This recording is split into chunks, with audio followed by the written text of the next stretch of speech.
अस्सलाम वालेकुम रहमतुल्लाहि व बरकातुहू। वेल्थ ऑफ नॉलेज में आपको खुशामदीद कहते हैं। आजकल जो हमारा टॉपिक चल रहा है, मेन टॉपिक, वो है जी important rules of correct usage.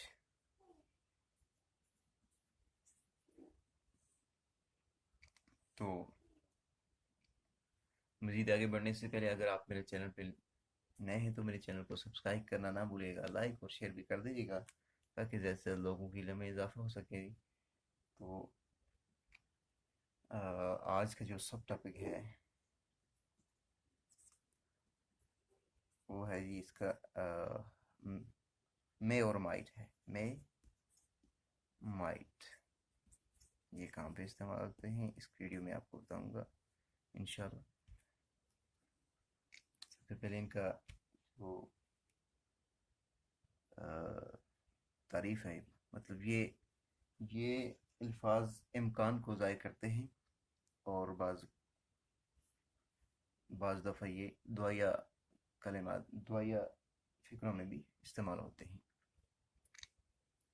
किसी चीज़ के इम्कान को ज़ाहिर करते हैं। यहाँ पे लिख देता हूँ किसी ये अल्फाज किसी चीज़ के अमकान को ज़ाहिर करने या दुआया फ़िक्रों में इस्तेमाल किए जाते हैं। मसलन वो शायद यहाँ ठहर जाए, वगैरह वगैरह, या वो शायद आज आ जाए, इस तरह। मसलन यहाँ पे लिख देता हूँ, मसलन वो शायद आज आ जाए, वो शायद आज आ जाए। तो इसकी अंग्रेजी होगी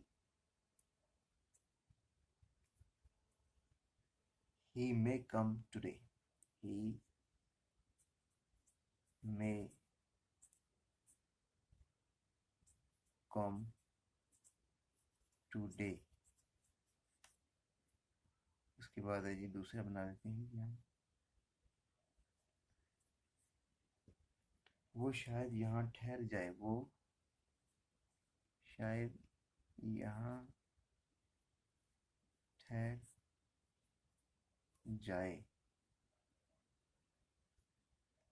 तो इसका आएगा कि he might stay here, he might stay here। तीसरा बनाते हैं इसका, उसने मेहनत की ताकि पास हो जाए, उसने मेहनत की ताकि पास हो जाए। he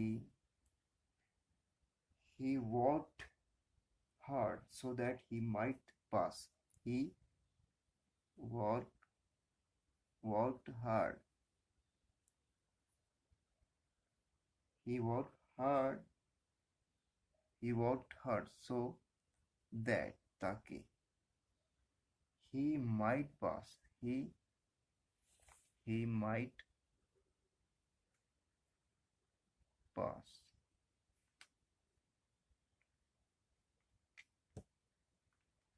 तो दुआया फिक्रों के लिए इस्तेमाल के लिए भी इस्तेमाल होता है। उसके लिए यहाँ पे मैं मिटा के इसको दोबारा लिख देता हूँ। दुआया कलिमात के लिए, खुदा उसकी उम्र दराज करे, मे ही लिव लॉन्ग। चौथा इसका बनाते हैं, खुदा